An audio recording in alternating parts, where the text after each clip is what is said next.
Okay, so today we are going to start with a new module, module 2,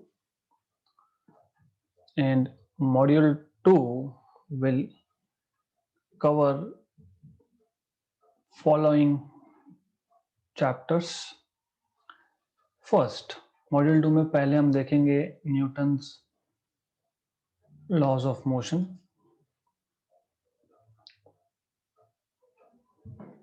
then Newton laws of motion without friction. हम लोग friction को बाद में include करने वाले हैं एंड मोर और लेस फ्रिक्शन का और न्यूटन लॉज ऑफ मोशन का केस मोर और लेस सेम ही है. सिर्फ फ्रिक्शन एक एक्स्ट्रा अपोजिंग फोर्स है जो ऐड होगा सिस्टम में. Then we will see what is work, power, energy, and we will include the case of collisions here. Okay, so to start with, without wasting any of our time, I'll start with NLM, Newton's laws of motion. I am expecting that you know a lot of basics, so I'm expecting you know what is Newton's first law of motion. Mm-hmm. Mm-hmm. Yeah. Okay. So anybody, yes. Exactly. But there is something that you people miss out on. हम जब बोलते हैं everybody, yes, but additionally he said something which does not apply here. Everybody will remain at rest or in uniform motion unless it is acted upon by an external unbalanced force. ऐसा बोलते वक्त there is an assumption that there is not even gravity. So there is nothing. If there is an object and that object is not in the field of any force, then if it is at rest, it will remain at rest. Or if it is moving with uniform velocity, it continues to move with uniform velocity. कि वो rest पे भी नहीं आएगा, वो मतलब वो डीएक्सलेट भी नहीं होगा, वो एक्सलेट भी नहीं होगा. कब तक? जब तक आप एक्सटर्नल अनबैलेंस्ड फोर्स अप्लाई कर रहे हो तब तक. राइट. तो न्यूटन फर्स्ट लॉ को लॉ ऑफ इनर्शिया भी बोलते हैं. Why it is called as law of inertia? Inertia is the tendency of a body to oppose any change in its state. Rest पे है वो एक स्टेट है, मोशन में है वो भी एक स्टेट है. तो ऐसा क्या है बॉडी के पास जो उसको अपना स्टेट चेंज करने से रोकता है? That is mass. तो when you talk about linear motion, mass is the physical property of the body which is opposing any change unless external force is applied. तो इसलिए हम उसको बोलते हैं लॉ ऑफ इनर्शिया. और मास यहाँ पे इनर्शिया प्रोवाइड करता है. ये दिमाग में डाल दो, क्योंकि जब मैं रोटेशनल मोशन सिखाऊंगा तब हम मोमेंट ऑफ इनर्शिया की बात करेंगे. तो हम कंपेयर करेंगे स्ट्रेट लाइन मोशन में, लीनियर मोशन में, ट्रांसलेशन मोशन में इनर्शिया मास था. यहाँ पे ये इनर्शिया है, that is called rotational inertia और moment of inertia. Good. Then I hope you know second law of motion as well.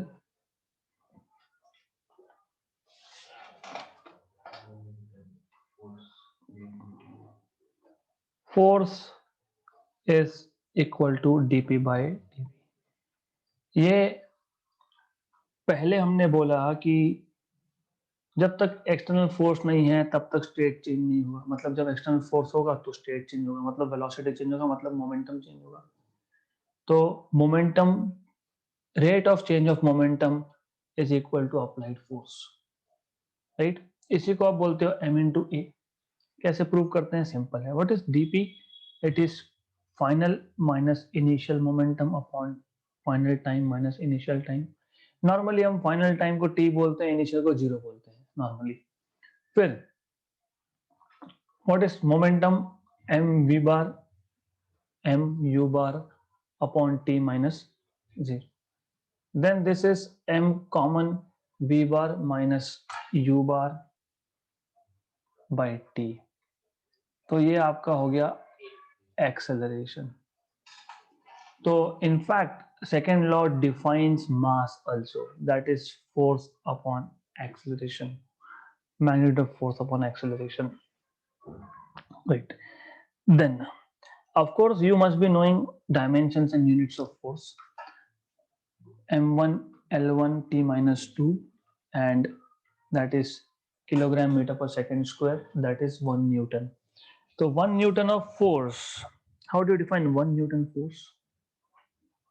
How much is 1 Newton force?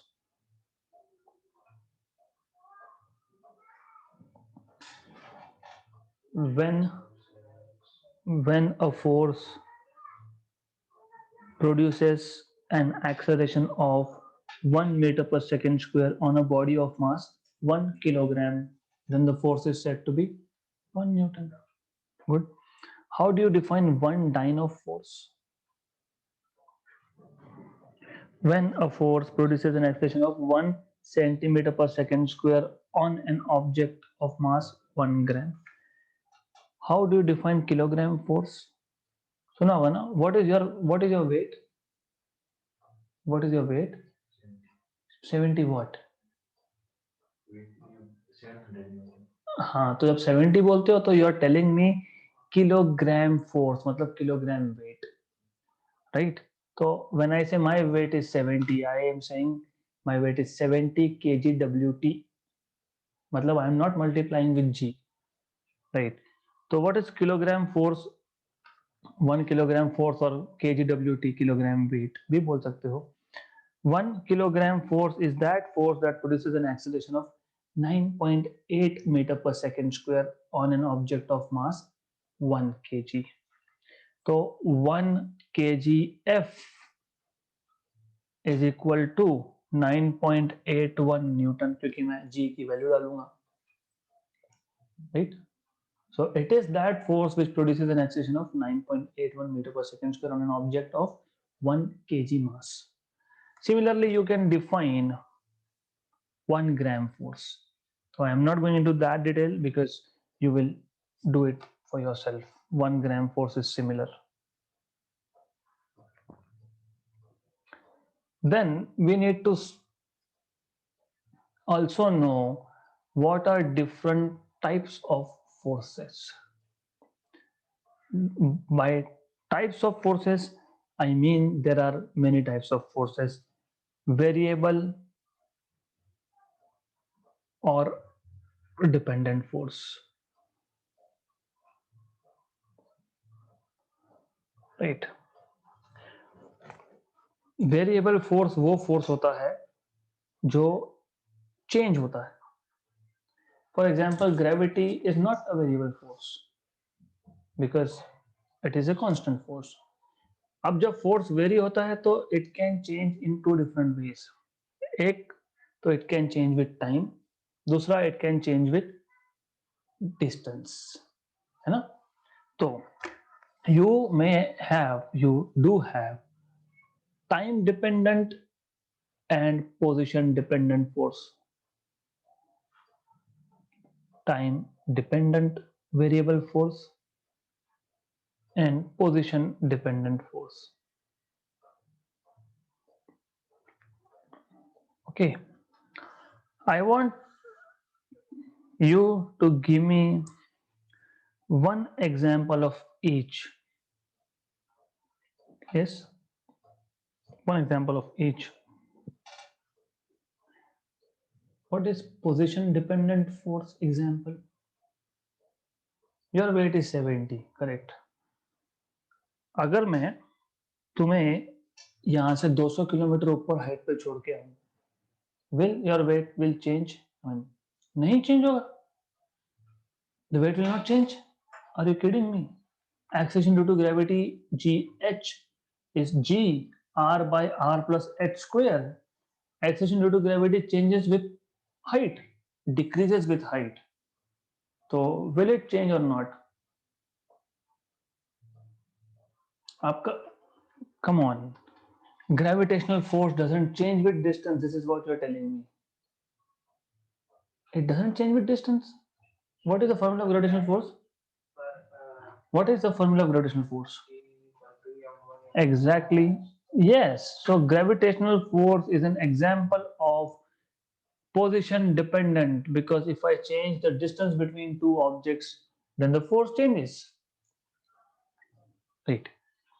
Time dependent, हमने कल एक एग्जांपल लिया था टाइम डिपेंडेंट फोर्स का।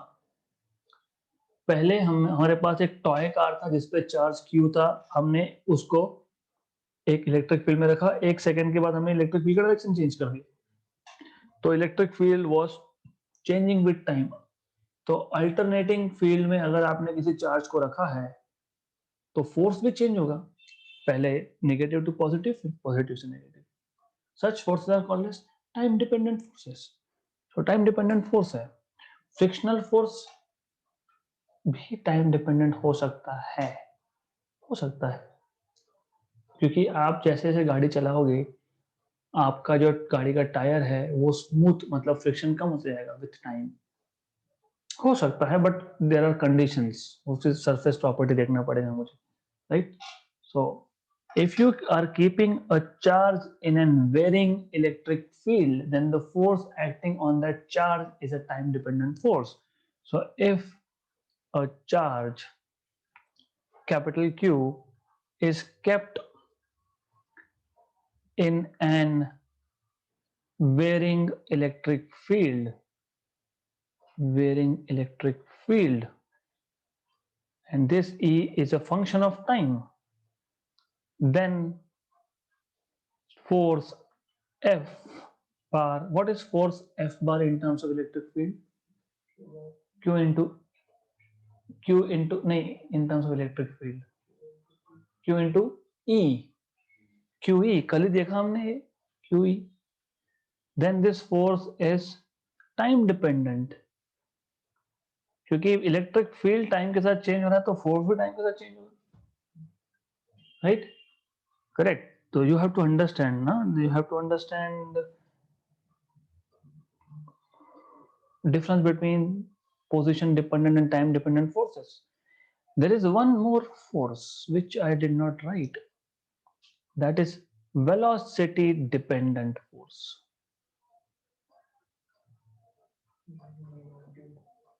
Can you tell me an example of velocity dependent force? नहीं, वो तो definition है.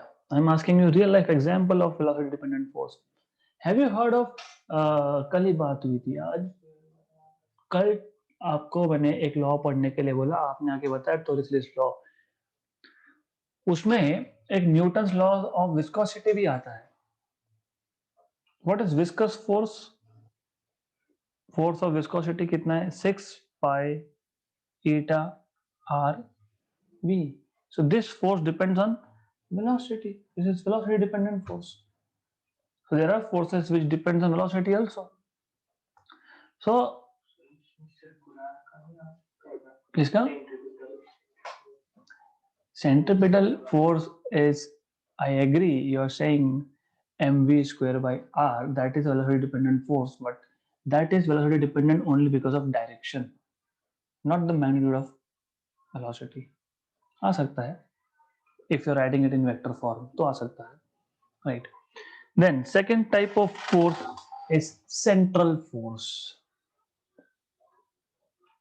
What do you mean by central force? अभी बोलो centripetal force, force which is always directed towards the center. For example, centripetal, for example, gravitational force. Gravitational force is always gravitational force on you because of Earth is towards the center of Earth. Motion of planets are governed by gravitational force of Sun. That is the central force. तो ज़्यादा detail में जाएंगे नहीं हम, central force है ये. Then I want to know from you what are conservative or non-conservative forces. Conservative or non-conservative.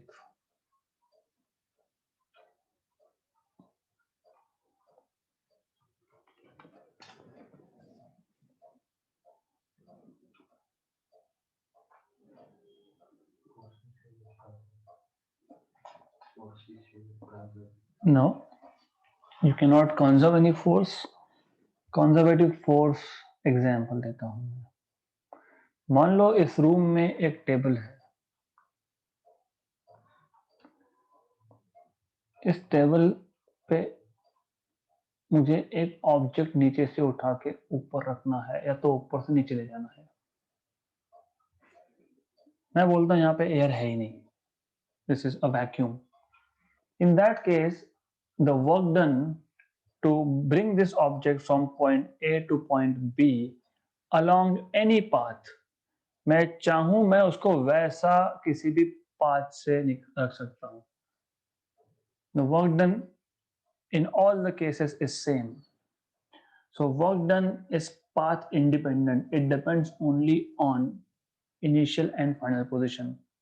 So a force in which work done is path independent, work done तो force ही करेगा ना, तो a force which in which और तो उल्टा बोलो, if the work done by a force is path independent, then such a force is called as conservative force. In conservative force there is no dissipation of energy, इसलिए उसको आप बोलते हो conservative। तो यहाँ पे energy conserved है, there is no loss of energy due to any other factor। any other factor मतलब for example मैं ऐसा करता हूँ, मैंने यहाँ पे पानी भर दिया, सिर्फ इतने सेक्शन में पानी भर दिया।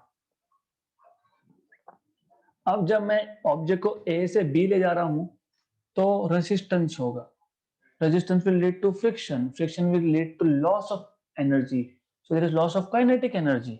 such forces in which the work done is path dependent are called as non conservative forces, and you can define potential energy only in case of conservative forces। तो पोटेंशियल एनर्जी का definition ही conservative force से आता है। So that's all you need to know, that conservative forces may work done is path independent. It only depends on initial and final position. Whereas in non-conservative forces, work done is not path independent and there is loss of kinetic energy, right? Due to friction or due to other factors. Clear? Clear है? So this is all you should know about forces. But then there are few more things that we should be knowing. Some common forces in mechanics, क्योंकि this is part of mechanics. Motion आया मतलब mechanics आया। Mechanics में कौन कौन से forces आपने सुने हैं या फिर आपको लगेंगे? First, weight. You should know what is weight of an object. mass into g mg। in reality weight is the normal reaction exerted by the ground or the floor on you। it is reaction। Action gravity है, reaction are है, तो ठीक है बोल सकते हो wait is mg, बोल भी सकते हो। देन देयर इज रिएक्शन और नॉर्मल फोर्स। इसको नॉर्मल रिएक्शन इसलिए बोलते हैं क्योंकि ये हमेशा परपेंडिकुलर होता है, normal force. Then you may hear of something called as spring force. Do you know what is spring force? have you learned simple harmonic motion? Simple harmonic motion oscillations. पहला ही ऑसिलेशन में आप बोलते हो differential equation of simple harmonic motion, उसमें एक spring का case लेते हो आप। मैं बता देता हूँ। You take a rigid support, you have a spring, you have a mass m attached, under equilibrium there is no force acting on it, और ये है इक्विलिब्रियम पोजीशन मतलब मेन पोजीशन। फिर मैंने इस स्प्रिंग को स्ट्रेच करके यहाँ पे लाया, डिस्प्लेसमेंट का डायरेक्शन ये है x, so this is x basically displacement. Force का डायरेक्शन क्या होगा? फोर्स का डायरेक्शन क्या होगा? Opposite to that of displacement. क्यों? क्योंकि spring will try to restore the position of the mass. तो अगर आपको याद होगा आपने इसको लिखा था F is equal to minus k x. Force is proportional to displacement but they are oppositely directed. So this force is called a spring force, a restoring force। Okay, then we should go ahead and study or revise, better to say, Newton's third law of motion. What is Newton's third law of motion?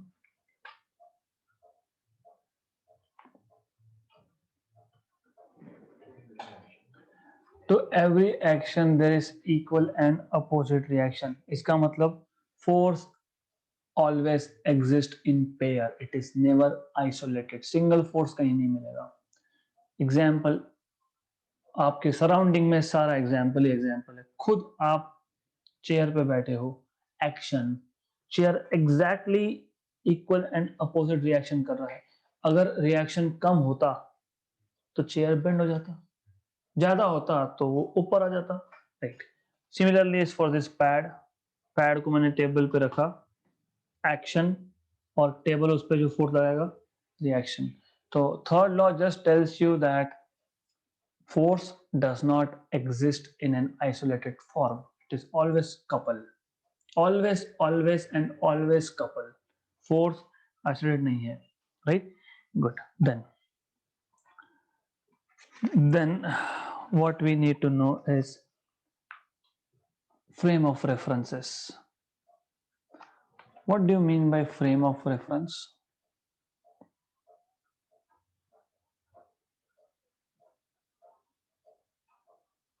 What is a frame of reference?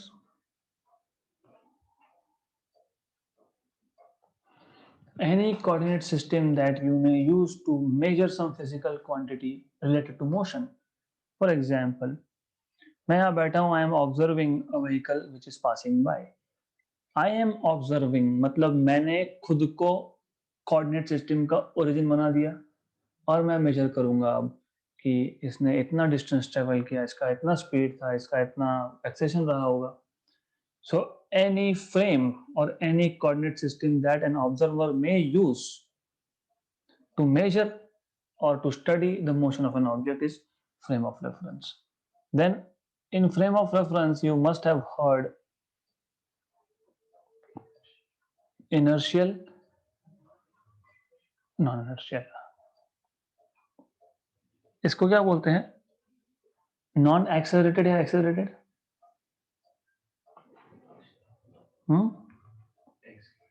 ये accelerate होता है. This is non accelerated. This is accelerated frame of reference. An inertial frame of reference is a frame of reference which is at rest or moving with constant velocity, मतलब a0. Correct? A frame of reference which is not at rest, basically I want to say, which is accelerating, that frame of reference is called as accelerated frame of reference. Example, मैं rest पे हूं और मैं एक गाड़ी का motion major कर रहा हूं. मोशन मेजर करना मतलब डिस्टेंस, डिस्प्लेसमेंट, वेलोसिटी, टाइम, जो भी होगा वो मैं मेजर कर रहा हूं. I am at rest, so I am in an inertial frame of reference. अब मैं भी एक गाड़ी पे जा रहा हूं, लेकिन वो गाड़ी कांस्टेंट स्पीड पे जा रही है, वेलोसिटी पे जा रही है, तो भी वो इनर्शियल हुआ. Right? But now the vehicle on which I was moving is accelerating and I am measuring motion of some other object, then I am in non-inertial frame of reference, which is accelerated frame of reference. Example, pseudo force का concept ही यहां से आता है, क्योंकि Newton's laws of motion they are strictly valid to inertial. क्योंकि तब किसी ने ये सोचा ही नहीं था कि ऐसा भी हो सकता है. तब क्या था कि ऑब्जर्वर रेस्ट पे था, वो ऑब्जर्व कर रहा था, लॉज बना रहा था, but it was not thought that you may also be accelerating and measuring. तो जब एक्सेलरेशन में ऑब्जर्वर है तब वैल्यूज अलग मिलता है और इनर्शियल में अलग मिलता है. सेम मोशन के लिए एक गाड़ी पास हो रही है, मैं मेजर कर रहा हूँ, रेस्ट पे है, कोई और दूसरी गाड़ी में बैठ के विच इज एक्सेलरेटिंग, वो मेजर कर रहा है, उसको वैल्यूज अलग मिलेगी, मुझे अलग मिलेगी. Right?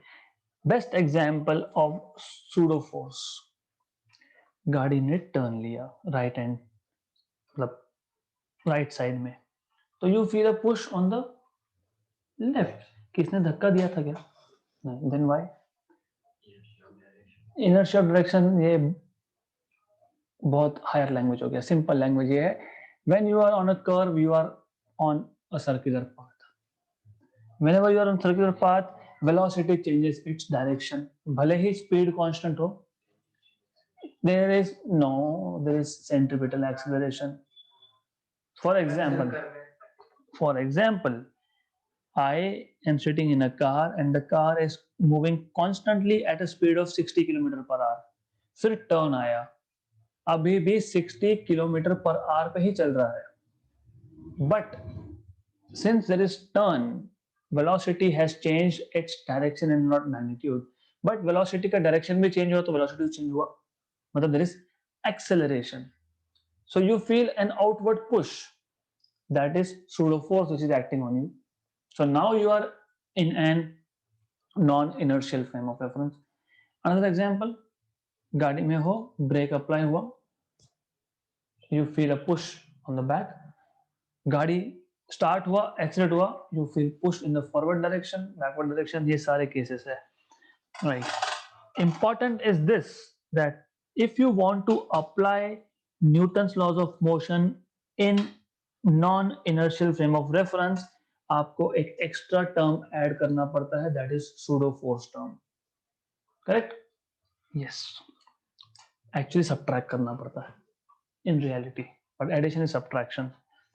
Then you should know what is impulse and conservation of momentum. पहले मैं इम्पल्स की बात कर लेता हूं. What is impulse?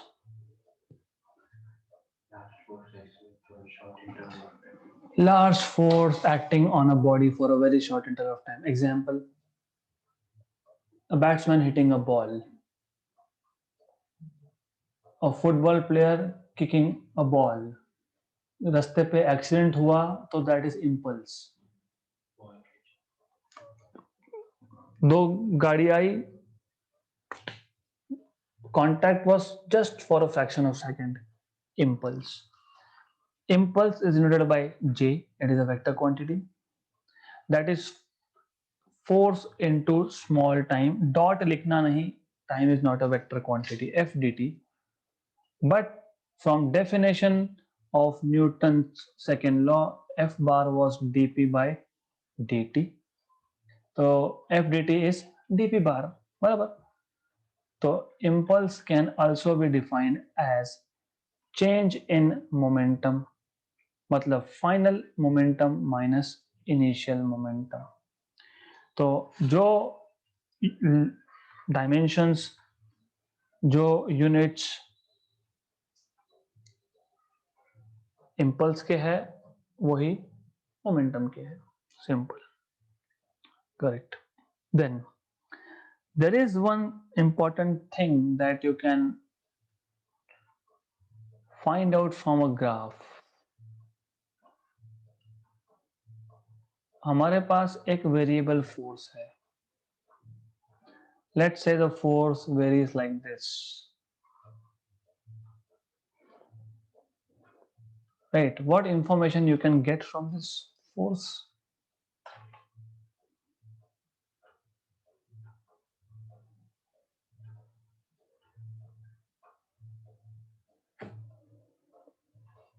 What will be area under the curve of this force if provided this time interval is small?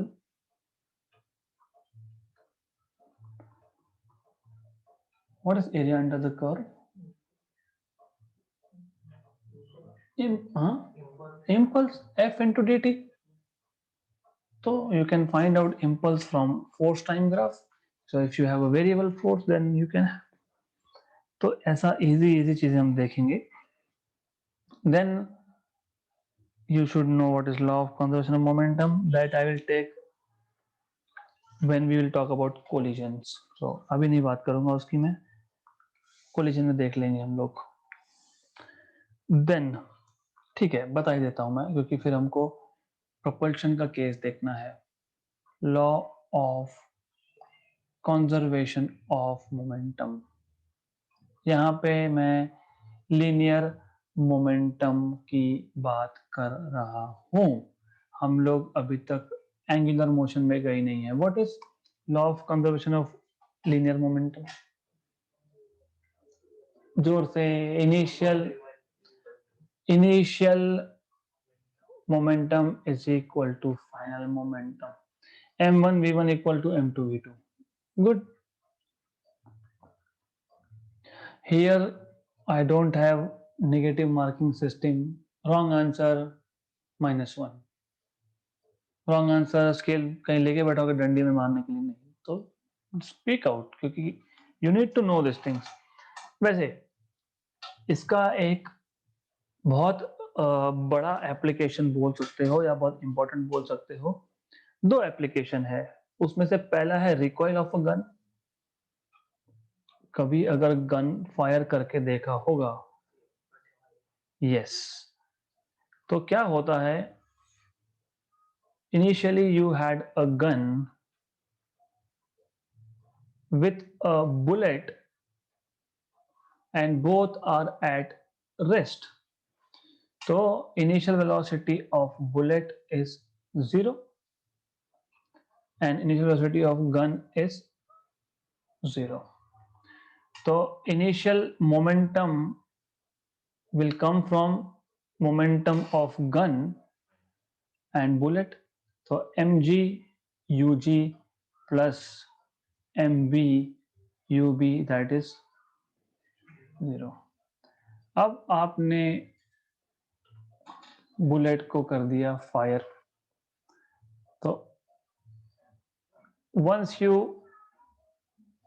click the trigger, उसके बाद final velocity of bullet is vb and that of gun is vg. So final momentum is mb vb plus mg vg. So according to law of conservation of momentum, you have initial momentum as 0, final momentum as mb vb plus mg vg. So if you simplify this, you will get vg is equal to minus mb by mg into vb. So this minus tells you that the gun will be pushed in the backward direction, that is recoil. और ये recoil सिर्फ gun के case में नहीं होता. You have a lot of examples of recoil. If you go into subatomic physics, nuclear physics, आपने ये radio active DK सुना है कभी? क्या होता है radioactive decay? What is radioactive decay? You have a nucleus which is called as parent nucleus, which is unstable. Unstable क्यों होता है? क्योंकि प्रोटॉन और न्यूट्रॉन का ग्राफ में एक स्टेबिलिटी लाइन होता है, समथिंग लाइक दिस. तो maximum stability is for ion. तो क्या होता है कि because the nucleus is not stable, वो खुद को स्टेबल करने के लिए, मतलब इस लाइन की तरफ आने के लिए, वो पार्टिकल्स बाहर फेंकता रहेगा खुद से, न्यूक्लियस से बाहर. क्या क्या बाहर आ सकता है? अल्फा पार्टिकल आ सकता है, प्रोटॉन्स आ सकते हैं, न्यूट्रॉन्स आ सकते हैं, इलेक्ट्रॉन्स भी आ सकते हैं बाहर.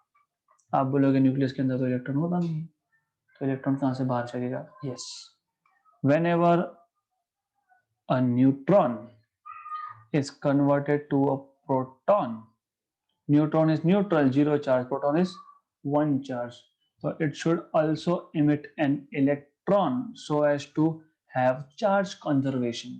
और ये होता है, right?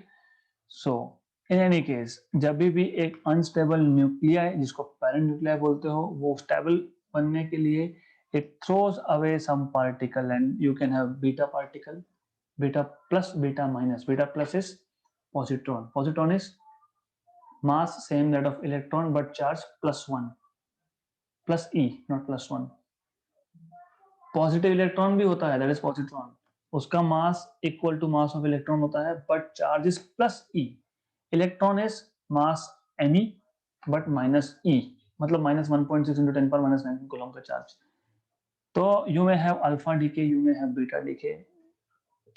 इस केस में जब पार्टिकल बाहर गया तो nucleus will be pushed back, recoil होता है न्यूक्लियस का। कैच लेते वक्त भी होता है, होगा। कंजर्वेशन मोमेंटम जहां जहां अप्लाई करोगे वहां वहां होगा, वो तो होगा। दूसरा इंपॉर्टेंट केस रॉकेट प्रोपल्शन का, ये इंपॉर्टेंट केस है।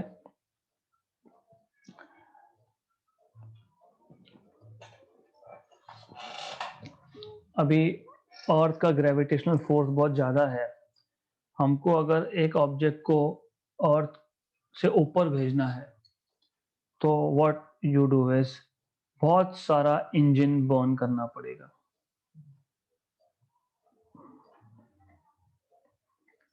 राइट, तो this is also a case of conservation of momentum. सबसे पहले आपको पता होना चाहिए there are few things that are involve here. एक तो what is the thrust on the rocket, what is the force on the rocket, formula पता है आपको? What is force on the rocket? एक फोर्स, फोर्स मतलब ऊपर का। There are two forces that are downward, एक है ग्रेविटी mg, दूसरा है फ्यूल बर्न करेगा तो वो एक फोर्स लगाएगा, that is u dm by dt, metre per second kilogram by second, kilogram metre per second square. Correct. तो एक फोर्स जो फ्यूल बर्न करने से आता है minus U D M by D T minus M G. Correct. Then जब F equal to M A लिखते हो तो ए इज एक्सेलरेशन। अब यहां पे आपने लिखा F equal to minus U D M by D T minus M g, then what is acceleration in this case? और बाय द वे अगर आपने ग्रेविटी निग्लेक्ट कर दिया तो ये टर्म जीरो हो जाएगा। ओके, मैं इतना डिटेल नहीं बताने वाला। if gravity is neglected, you cannot neglect gravity, at least on earth. On moon, yes, it is less. बताओ तो what is acceleration in this case?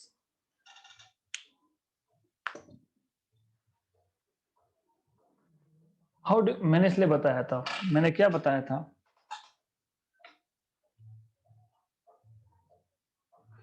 मैंने बताया था कि Newton second law defines acceleration or mass. What is a? F by, what is a? F by m. तो अगर मैं इस इक्वेशन को बाय m कर देता हूं तो minus u by m d M by D T minus m by m cancel ji.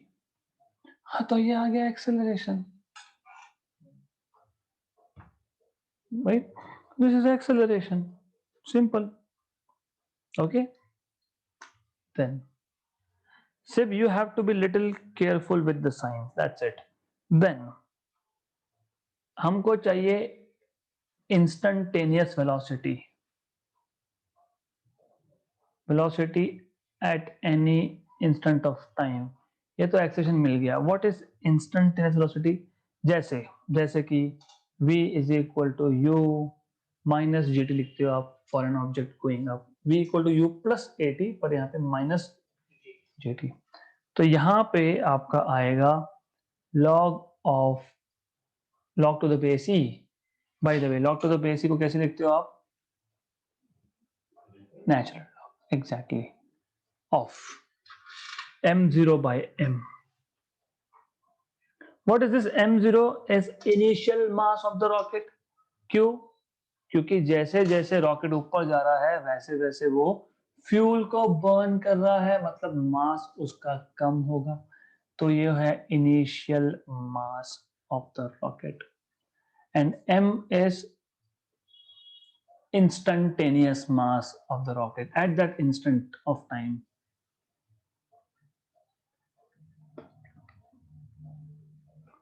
Right. तो फॉर्मूलाज मोर और लेस सेम ही है और इस पे क्वेश्चंस आते हैं और मैं लूंगा तो पता होना चाहिए देन। एंड ऑफ कोर्स अगर आप ग्रेविटी निग्लेक्ट कर रहे हो तो ये गया, ये भी गया, ये भी गया, सिर्फ जी जी जी को छोड़ते जाना if you are neglecting gravity, क्योंकि बोल सकते हैं ना at some planet an astronaut wants to go up what should be the acceleration, हाँ तो फिर निग्लेक्टिंग ग्रेविटी बोला होगा तो फिर जी छोड़ देना वहां पे। So this is what you should know, that's it. Then next important thing is FBD. What is FBD? Very good. What is free body diagram?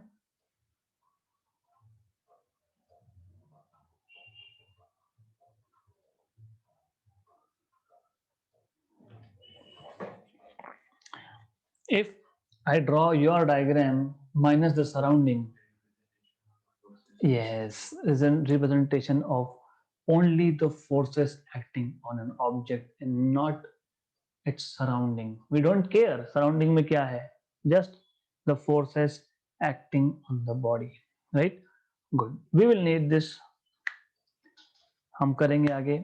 What is important for now is what is apparent weight in a lift.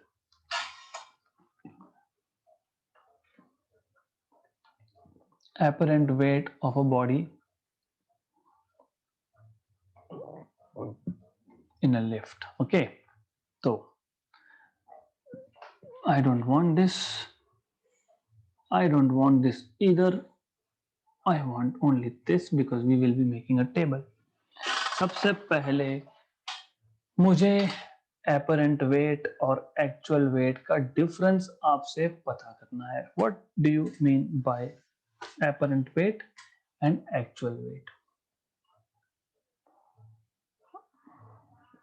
What is your apparent weight now? Now? 0. So you are weightless.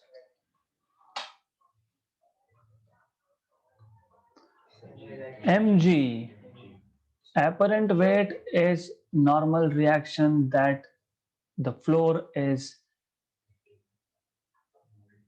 exerting on you. Okay. तो basically apparent weight मतलब normal reaction होता है, तो ये पता होना चाहिए apparent weight. What is actual weight? mg. Good. तो हम लोग एक एक कंडीशन देख लेंगे और कंक्लूजन बनाएंगे. सबसे पहला कंडीशन जो है कुछ भी नहीं है, लिफ्ट इज एट रेस्ट. एक लिफ्ट है, उसके अंदर एक ऑब्जेक्ट है, लिफ्ट मूव नहीं हो रहा है, तो वेट W मान लो या mg मान लो, और ऊपर जो है नॉर्मल रिएक्शन जो R है, वेलोसिटी 0 है, एक्सेलरेशन 0 है, 0 है, रिएक्शन R है, कंक्लूजन है apparent weight is equal to actual weight. That is the conclusion, right? और रिएक्शन कैसे लिखते हो? R equal to mg. Simple. Okay, तो मैं यहां पर लिख सकता हूं फिर कंक्लूजन में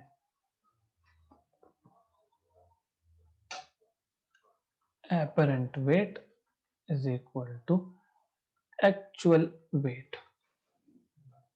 Good. दूसरा, lift moving upward with constant velocity. Lift going upward with v equal to constant. 0 नहीं, 0 exactly 0.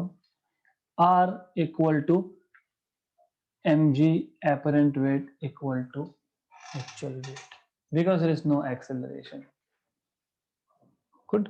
Then if I say lift going up with acceleration a, I don't care for v now. मुझे v का कुछ नहीं पड़ा अब, but interesting. ये समझ लेना. 1 मिनट ऊपर है नॉर्मल रिएक्शन, नीचे है mg। लिफ्ट कहाँ जा रहा है? ऊपर। मतलब रिजल्टेंट फोर्स कहाँ है? ऊपर।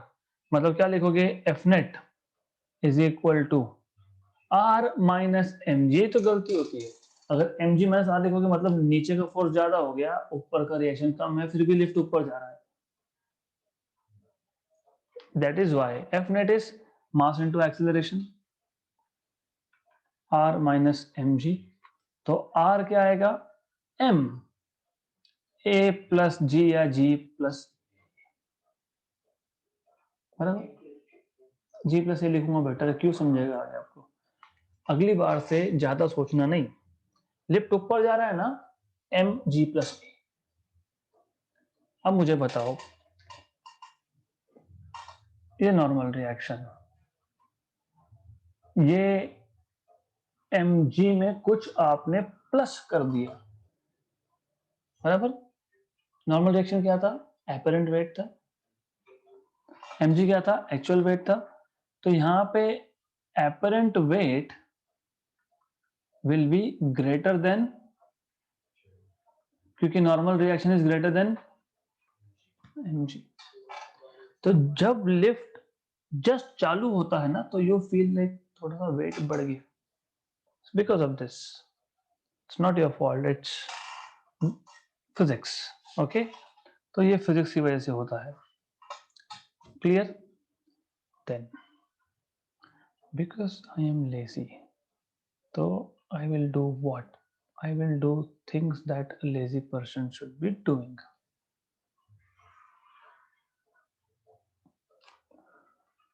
Copy, paste. Unwanted guest भी आ गए, कोई बात नहीं. Right. Then we have another condition. Now let's say lift. हाँ, by the way, यहाँ पे एक चीज लिखना रह गया, a less than g. a की वैल्यू g से कम है. Condition. Lift is still going up with acceleration a. I don't care for this, but a is equal to g. क्या आएगा नॉर्मल रिएक्शन?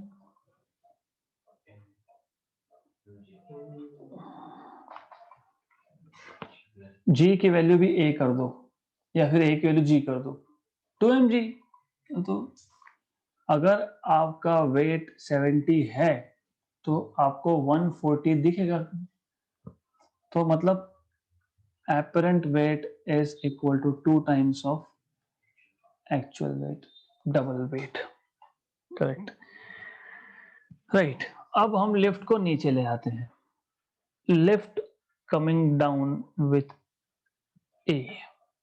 तो फ्री बॉडी डायग्राम देखोगे तो नीचे दो फोर्सेस है, एक mg है, एक रिजल्टेंट फोर्स, नेट फोर्स जो है नीचे होना चाहिए, है ना। दो फोर्स नीचे नहीं है, एक नीचे एक ऊपर है, but net force is downwards. और इसमें भी आप लिख सकते हो ए इज लेस देन जी, कर सकते हो।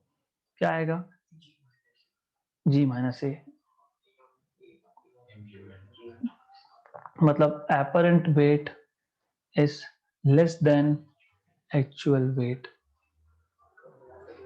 right? This is a case जब आप 15-14 फ्लोर से नीचे आते हो तब। then you can say again the same thing, lift coming down with a, but a equal to g. What is r then? कैसे? जीरो। जी और ए की वैल्यू, मतलब वेटलेसनेस मतलब क्या होता है पता है? जब लिफ्ट का केबल किसी ने काट दिया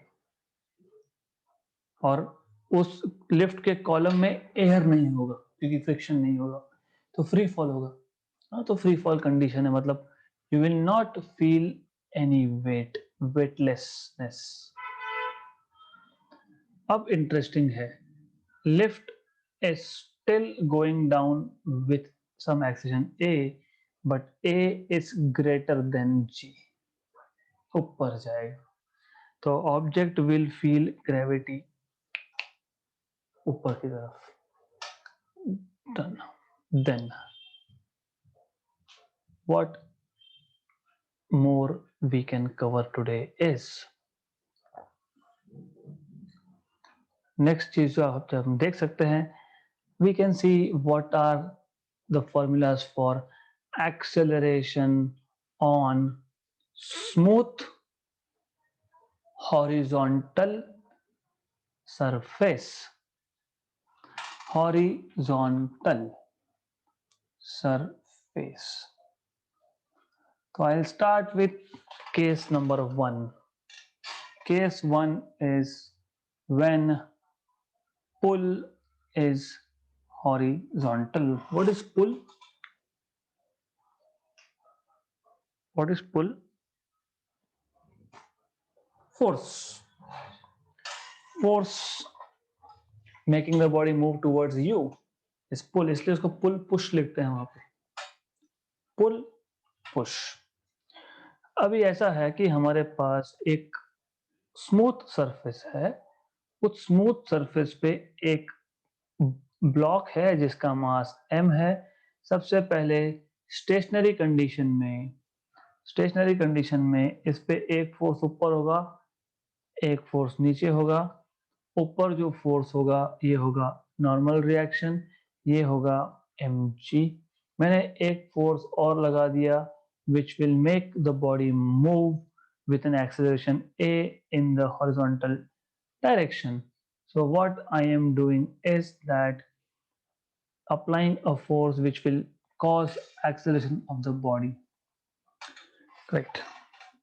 What is acceleration in this case?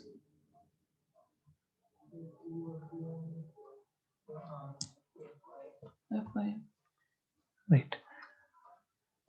याद रखना, अगर फ्रिक्शन होता तो F net by M, pulling force minus opposing force. क्योंकि मैं फ्रिक्शन, ये समझ में अगर आ गया तुम्हें तो फ्रिक्शन इज नथिंग। और आप देखोगे कि फ्रिक्शन के क्वेश्चन जितने डिफिकल्ट लगते हैं ओरली सॉल्व होते हैं जस्ट बाय लुकिंग। अच्छा, इंक्लाइन प्लेन है, ये आंसर, नीचे आ रहा है ये आंसर, ऊपर जा रहा है ये आंसर, ऐसा सॉल्व होगा अपना ये। तो don't worry about it, but you need to pay attention here.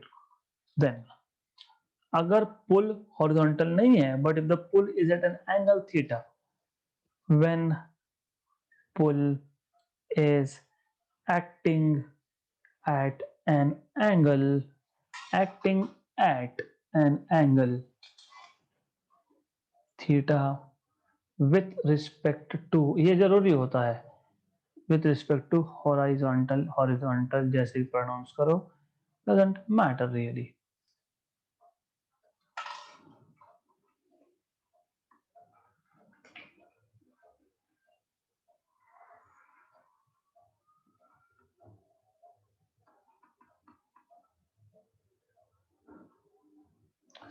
Time नहीं है अपने पास। तो अब ऐसा है कि ये आपका हॉरिजॉन्टल हो गया, फोर्स जो आपका एक्ट कर रहा है, पुल जो है वो पुल है ना, पुल इज हियर, करते हैं ना हम लोग, कुछ खींचना हो तो, राइट? तो ऐसा करते हैं हम लोग। तो ये है आपका अप्लाइड फोर्स F, ये है एंगल थीटा, यहाँ पे है एक्सेलरेशन A। तो कौन सा कंपोनेंट रिस्पॉन्सिबल है? F cos theta. तो ये आपका आएगा F cos थीटा। फिर आप क्या लिखोगे एक्सेलरेशन के लिए? A is equal to what? F cos theta by M. Good. Right. When the push is acting at an angle theta, अभी मैंने ऐसा किया,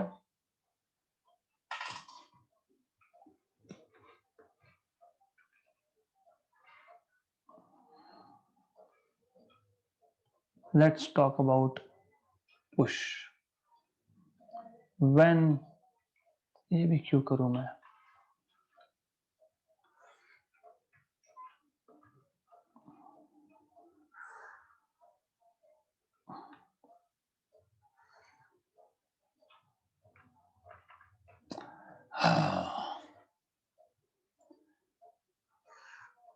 ज्यादा आलसी होने के साइड इफेक्ट्स है ये। एनीवेज, डजंट मैटर, कोई फर्क नहीं पड़ता, क्योंकि यहाँ पे हमको अभी पुश करवाना है, not pull. When a push force is acting at angle with respect to horizontal. ठीक है, अब मैं ये डायग्राम कॉपी कर लेता हूँ and I want to know from your side. आ गया यहाँ पे।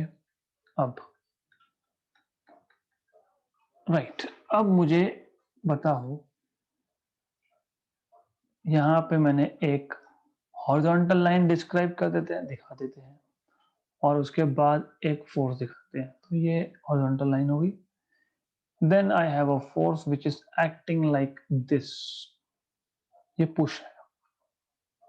तो पुश कर रहे हैं ना हम, गाड़ी को धक्का कैसे मारते हो, गाड़ी को, गाड़ी में पेट्रोल खत्म हो गया तो क्या करते हैं, बताओ। इस केस में ये एंगल थीटा है, देन क्या आएगा, इजी है।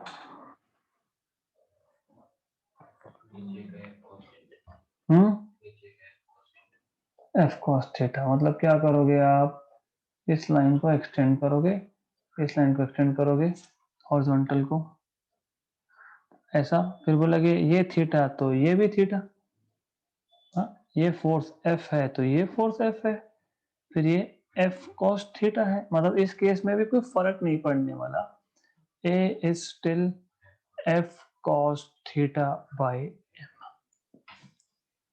तो ये हो गया आपका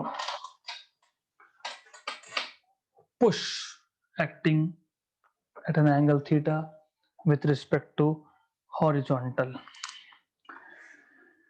Clear यहाँ तक? Let's see what happens on an inclined plane. फिर हम लोग बाद में स्टार्ट करेंगे motion of blocks in contact and we will also see what is motion of block connected by a massless string. पहले हम देख लेते हैं acceleration on a smooth inclined plane. Simple है ये, motion on an smooth inclined plane, उसमें भी when the inclined plane is at rest, जो inclined plane है is at rest, मतलब ये केस inclined है, मैंने टेबल के टॉप को ऊपर कर दिया बट रेस्ट पे है। मैं ऐसा भी कर सकता हूं, I can move it, right, I can move it, तो वो भी हो सकता है, तो वो भी देखेंगे हम लोग। सबसे पहले मुझे ये देखना है कि यहाँ पे फोर्सेस का क्या सीन है। ये है आपका inclined plane, angle of inclination को मैं थीटा मान लेता हूं। याद रखना, ये थीटा आप थीटा नहीं बोल सकोगे जब फ्रिक्शन की बात होगी, क्योंकि that becomes angle of friction, तो हम लोग वहां पे अलग सिंबल यूज करने वाले हैं। अब इस पे हमारे पास एक ऑब्जेक्ट रखा हुआ है, एक ब्लॉक रखा हुआ है। सबसे पहले आपको कंपोनेंट्स करते आने चाहिए, आपको ये भी पता होना चाहिए कि फोर्सेस के डायरेक्शंस क्या होंगे। तो ये हो गया आपका first of all, centre of mass से डाउनवर्ड्स कौन सा फोर्स होता है, mg होता है। तो आपको ये जो फोर्स है ये mg है। दूसरा, ये एंगल कितना आएगा, थीटा। क्यों थीटा आएगा,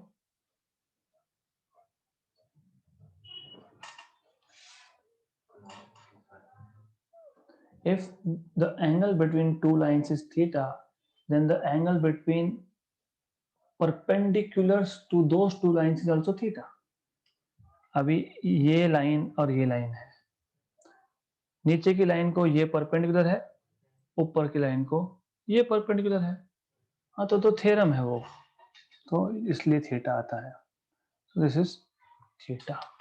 ये mg है, तो mg के दो कंपोनेंट्स हुए, कौन से mg cos थीटा यहाँ पे आया और mg sin थीटा यहाँ पे गया। This is mg sin theta और ये आ गया आपका normal reaction, right. Incline plane rest पे है, बराबर, ओके। मुझे यहाँ पे मैं एक फोर्स अप्लाई कर रहा हूँ, लेट अस से I am applying a force, that force is let us say here, so let me draw a force here। अब डिपेंड करता है ये फोर्स एक्सेलेरेशन प्रोड्यूस कर रहा है या नहीं उसके ऊपर। बाय द वे मुझे सबसे पहले ये बताओ, I will remove this, what is acceleration here?